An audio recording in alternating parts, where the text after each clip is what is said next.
अस्सलाम वालेकुम फ्रेंड। दुनिया का एक ऐसा मुल्क जिसे कभी कोई पूरी तरह फतेह नहीं कर सका, जहाँ की सर्दी ने नेपोलियन और हिटलर जैसे वॉरियर्स को पीछे हटने पर मजबूर कर दिया, जहाँ एक वक्त में सुबह होती है और रात भी, क्योंकि ये मुल्क 11 टाइम जोन्स में बटा हुआ है। ये है रशिया। एक मुल्क नहीं, एक प्लेनेट है, इतना बड़ा कि अगर इसके अंदर 2 अमेरिका, 2 चाइना, 5 इंडिया और 21 पाकिस्तान डाल दें, फिर भी जगह बच जाएगी। और सबसे इंटरेस्टिंग बात, इसमें ऐसे 15 खुफिया शहर हैं जिनका ना कोई पता है ना वो भी एक मिस्ट्री है जो सिर्फ रशियन एस्टेब्लिशमेंट ही को पता। रशिया की बाउंड्रीज 14 मुल्कों से मिलती है। दुनिया की सबसे लंबी रेलवे लाइन 9200 किलोमीटर, जिसमें सफर करने में 6 दिन लगते हैं। मॉस्को की मेट्रो में हर रोज 90 लाख लोग सफर करते हैं। रशिया की टोटल पॉपुलेशन 15 करोड़ है और औरतें मर्दों से 1 करोड़ ज्यादा है। 100% लिटरेसी रेट है। इसके साथ साथ यूरोप की 40% गैस यहीं से जाती है। और रशिया के पास हैं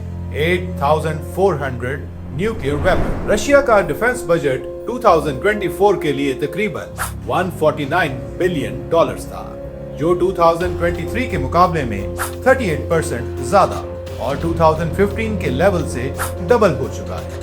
ये एक्सपेंडिचर रशिया का जीडीपी का 1.4% है, जो 1958 से लेकर अब तक सबसे ज्यादा है। अगर पूरे मुल्क की बजट की बात करें तो रशिया का 2025 का मिलिट्री खर्च तकरीबन 15.5 ट्रिलियन रूबल्स है, जो कि उसके जीडीपी का 7.2% बनता है। एक्सपर्ट्स कहते हैं रशिया को काबू में लाना हो तो कम से कम 1 करोड़ फौज चाहिए। मंगोल्स कभी गधों पर भी आए, मगर आज तक रशिया किसी से ना जीता गया ना झुकाया। और अब इस ताकत के पीछे छुपा एक चेहरा। जब हम दुनिया के सबसे ताकतवर और पुरस्कार लीडर्स की बात करते हैं तो एक नाम सबसे आगे आता है, व्लादिमीर पुतिन। एक ऐसे लीडर जिन्होंने सिर्फ अपने मुल्क को नए दौर में दाखिल किया, बल्कि दुनिया के पॉलिटिकल लैंडस्केप को भी अपने ताकतवर हाथों से शेप किया।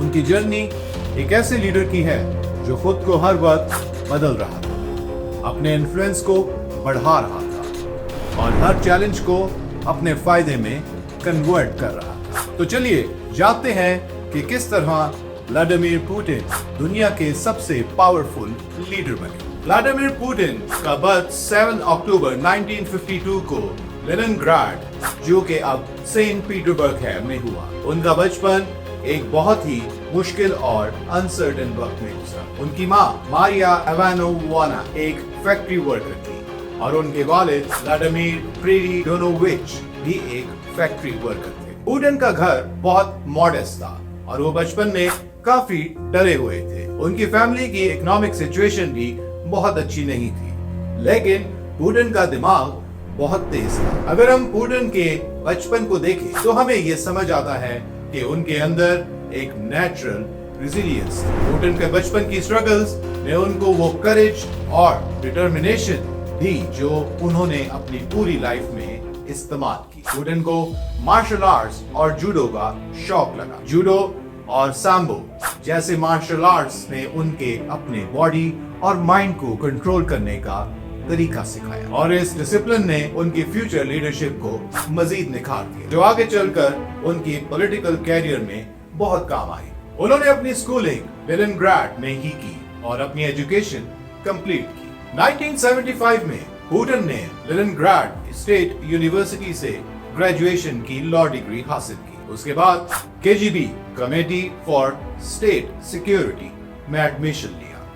केजीबी सोवियत यूनियन का एक इम्पोर्टेंट सिक्योरिटी इदारा था जो foreign intelligence, domestic and border security और साथ ही साथ पॉलिटिकल लीडरशिप की भी हिफाजत के जिम्मेदार। केजीबी का फुल फॉर्म है कमेटी गॉसोदार्स्टिवेनॉय बेजोनो-पास-नोस्ती, जो रशियन जुबान का लफ्ज है। इसका मतलब होता है committee for state security. KGB में जाना उनकी पर्सनल एम्बिशन का हिस्सा नहीं था, बल्कि ये एक स्ट्रेटेजिक डिसीजन था जो उनकी फ्यूचर लीडरशिप को शेप करने में मददगार साबित हुआ। 1980 में पुतिन को ईस्ट जर्मनी में मिशन पर भेजा गया, जहां उन्होंने अपनी एस्पियोनेज स्किल्स को रिफाइन किया। वो ये टाइम था जब पुतिन ने अपनी कम्युनिकेशन, स्ट्रेटेजिक थिंकिंग और डिसीजन मेकिंग स्किल्स को डेवलप किया। केजीबी में अपनी ट्रेनिंग के दौरान पुतिन ने बहुत से ऐसे लोगों से सीखा जो इंटरनेशनल पॉलिटिक्स और सीक्रेट मिशंस के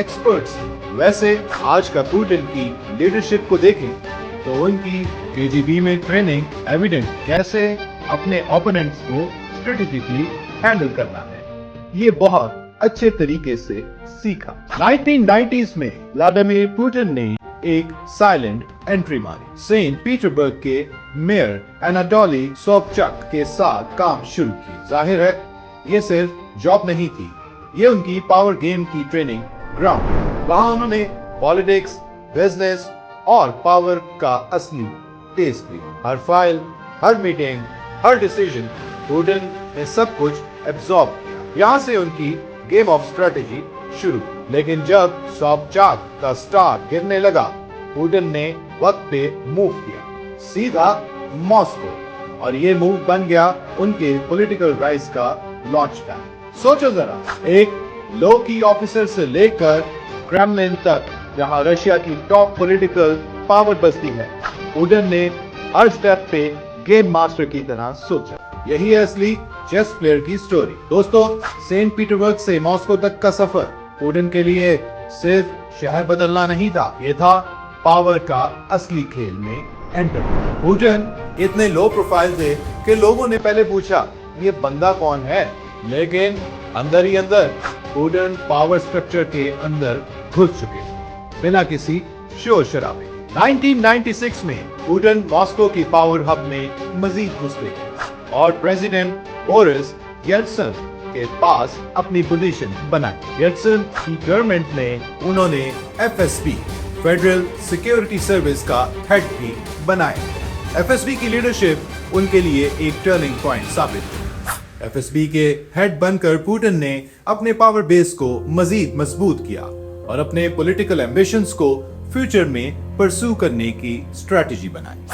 1999 में येल्त्सिन ने अपना रेजिग्नेशन अनाउंस किया और पुतिन को एक्टिंग प्रेसिडेंट बनाया। ये एक हिस्टोरिक मोमेंट था जहां से पुतिन की प्रेसिडेंसी की शुरुआत हुई। 31 दिसंबर 1999 को येल्त्सिन ने अपनी पोजीशन छोड़ी और पुतिन ने ऑफिशियली रशिया के प्रेसिडेंट के तौर पर काम शुरू किया। पुतिन के लिए ये वक्त उनकी लीडरशिप का बहुत इंपॉर्टेंट फेज था।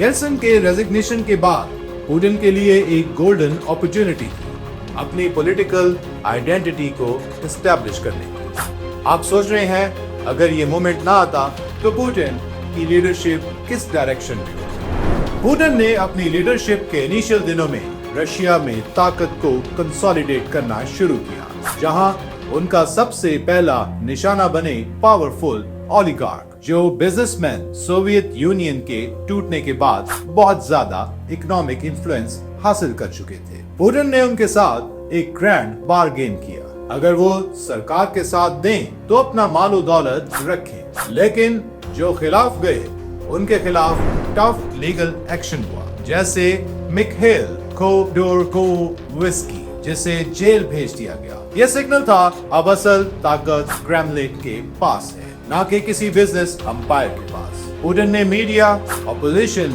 और जुडिशरी तक पूरा कंट्रोल हासिल कर लिया। रशिया की इकोनॉमी को स्टेबलाइज करते हुए ग्लोबल स्टेज पर मुल्क की इमेज को दोबारा से पावरफुल बनाया। चेचनिया में मिलिट्री ऑपरेशंस के जरिए उन्होंने इंटरनल सिक्योरिटी को भी मजबूत बनाया, चाहे ये एक्शंस कंट्रोवर्शियल क्यों ना रहे। ये सारी स्ट्रेटजीज रशिया को एक सेंट्रलाइज्ड और कंट्रोल्ड स्टेट में तब्दील करने का हिस्सा थी, जहां ओलिगार्क अब क्रेमलिन की अप्रूवल के बगैर कुछ नहीं कर सकते। पुतिन की फॉरेन पॉलिसी बहुत बोल्ड और एग्रेसिव थी। उन्होंने रशिया के इमेज को वर्ल्ड स्टेज पर फिर से एस्टैब्लिश करना शुरू किया। 2008 में उन्होंने जॉर्जिया के साथ वॉर की और 2014 में क्रीमिया को एनेक्स कर लिया। ये दोनों इवेंट्स ने रशिया के ग्लोबल रिलेशंस को बहुत इम्पैक्ट किया। पुतिन का विजन था कि रशिया को दुनिया में एक स्ट्रॉन्ग और इंडिपेंडेंट पावर के तौर पर समझा जाए। नाटो के एक्सपेंशन को पुतिन ने अपने लिए मेजर सिक्योरिटी थ्रेट समझा और इस थ्रेट को अपने फॉरेन पॉलिसी में शामिल किया। उन्होंने अपने एग्रेसिव टैक्टिक्स से नाटो को चैलेंज किया। पुतिन ने अपनी फॉरेन पॉलिसी में जो बोल्ड मूव्स किए, उन्होंने दुनिया के पॉलिटिकल लैंडस्केप को इन्फ्लुएंस किया। अगर ये मूव्स ना किए जाते तो रशिया इस पोजीशन में आज कैसे होता। अब बात करते हैं 24 फरवरी 2022 की सुबह की। रशिया ने 2 लाख फौजों और कई 100 टैंक के साथ 3 साइड से यूक्रेन पर हमला कर दिया। उनका गोल ये था कि जल्द से जल्द यूक्रेन कैपिटल कीव तक पहुंचकर उस पर कब्जा किया जाए। जवाब में यूक्रेन ने वेस्टर्न वेपन्स के जरिए कई महीने इस रशियन अटैक को रेजिस्ट किया, मगर आज तकरीबन 1.5 साल बाद रशिया इन तमाम हाईलाइटेड एरियाज को अपने कंट्रोल में ले चुका है। हालांकि पिछले 1.5 साल से अमेरिका और European countries billions of dollar के वेपन्स यूक्रेन को सप्लाई कर चुके हैं। वेस्टर्न मीडिया भी 1.5 साल से सबको ये कन्विंस करता रहा कि यूक्रेन फ्रंट जीत रहा है, रशिया की इकोनॉमी बर्बाद हो रही है और पुतिन की गवर्नमेंट गिरने वाली है। मगर ये सब बातें रियलिटी से बहुत दूर है। सबसे पहले तो वेस्टर्न मीडिया का ये क्लेम कि सैंक्शंस के बाद रशियन इकोनॉमी कोलैप्स कर रही है बिल्कुल भी सच नहीं, क्योंकि तकरीबन 100 कंट्रीज ने रशिया के खिलाफ ये वेस्टर्न सैंक्शंस एक्सेप्ट नहीं किए। दुनिया की बड़ी इकोनॉमीज जैसे कि China, India, Mexico, Brazil, Turkey, UAE और सऊदी अरेबिया ने इन सैंक्शंस को रिजेक्ट किया है, क्योंकि रशिया एक बहुत ही इंपॉर्टेंट एनर्जी सप्लायर है। दरअसल रशिया नेचुरल रिसोर्सेज से माला माल है। रशिया के पास दुनिया के सबसे बड़े नेचुरल गैस, दूसरे सबसे बड़े कोल और चौथे सबसे बड़े ऑयल रिजर्व्स हैं। इसलिए रशिया को साइडलाइन करना कोई आसान काम नहीं है। रशिया यूक्रेन वॉर से पहले इंडिया सिर्फ 3% क्रूड ऑयल रशिया से इंपोर्ट करता रहा।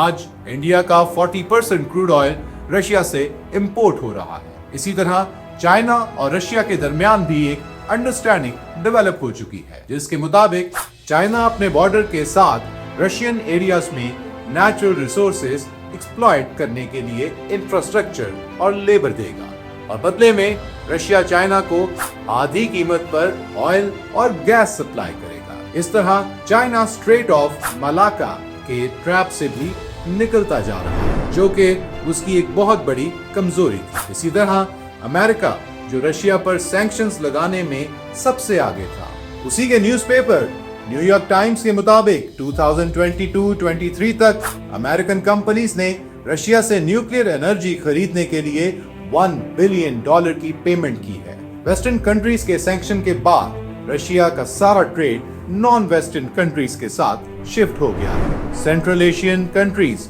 जैसे कि कजाकिस्तान, आर्मीनिया और जॉर्जिया मिडलमैन के तौर पर काम कर रहे हैं। यूरोपियन माल पहले इन कंट्रीज में आता है, फिर वहां से रशिया को सेल होता है। कुछ रिपोर्ट्स के मुताबिक फ्रांस और जर्मनी भी अभी तक इसी इनडायरेक्ट रूट के थ्रू रशिया से सीक्रेट ट्रेड कर रहे हैं।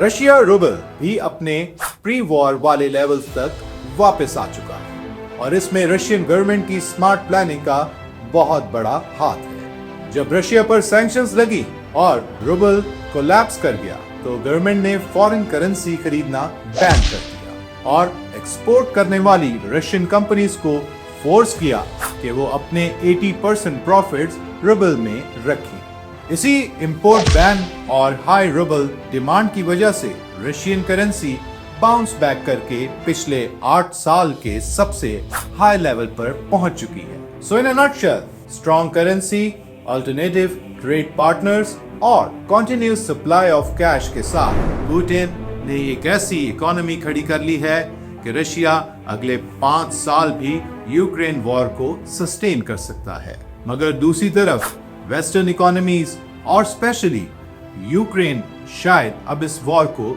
लंबा सस्टेन ना कर सके। इसीलिए अब सबको ओपन नजर आ रहा है कि अमेरिका इस वॉर से बाहर निकलना चाहता है। वही अमेरिका जो हर वक्त ये क्लेम करता था कि रशिया को हराए बगैर पीछे नहीं हटेंगे। अब खुद एक तंग गली में फंस चुका है, जहां उसे समझ नहीं आ रहा कि आगे जाना है या पीछे। यूक्रेन वॉर के फाइनल डिसीजन अब सिर्फ एक सवाल पर डिपेंडेंट है, क्या कौन ज्यादा अरसा तक ये जंग लड़ सकता है। यूक्रेन का प्रॉब्लम ये है कि अमेरिका और वेस्टर्न कंट्रीज उसे वेपन्स दे तो दें, मगर अगर उसके सोल्जर्स इतने ट्रेंड ही ना हो कि उन्हें यूज ही ना कर सकें, तो उन वेपन्स के होते हुए भी रशिया का कुछ नहीं बिगाड़ सकते। जब हम पुतिन की जर्नी को देखते हैं तो हम समझते हैं कि ये सिर्फ एक पॉलिटिशियन की कहानी नहीं, बल्कि एक ऐसे लीडर की कहानी है जिन्होंने अपने मुल्क को एक नए दौर में दाखिल किया। उनकी पॉलिसीज और स्ट्रेटजीज ने रशिया को एक बार फिर से दुनिया की सुपर पावर में शामिल कर दिया। पुतिन के डिसीजंस दुनिया के पॉलिटिकल लैंडस्केप को शेप कर रही हैं और आज रशिया की तारीख से लेकर अब तक का सफर में पुतिन की सबसे स्ट्रॉन्ग और कंटेंडेड लीडरशिप शामिल है। आपको क्या लगता है, पुतिन का फ्यूचर किस डायरेक्शन में जाएगा? क्या उनके स्टेप्स दुनिया के लिए बेनिफिशियल हैं या डेंजरस? अपने ओपिनियन हमें कमेंट सेक्शन में जरूर बताएं। हमारे चैनल को सब्सक्राइब कीजिए ताकि आप तक मजीद ऐसी खबरें पहुंचती रहें। अल्लाह हाफिज।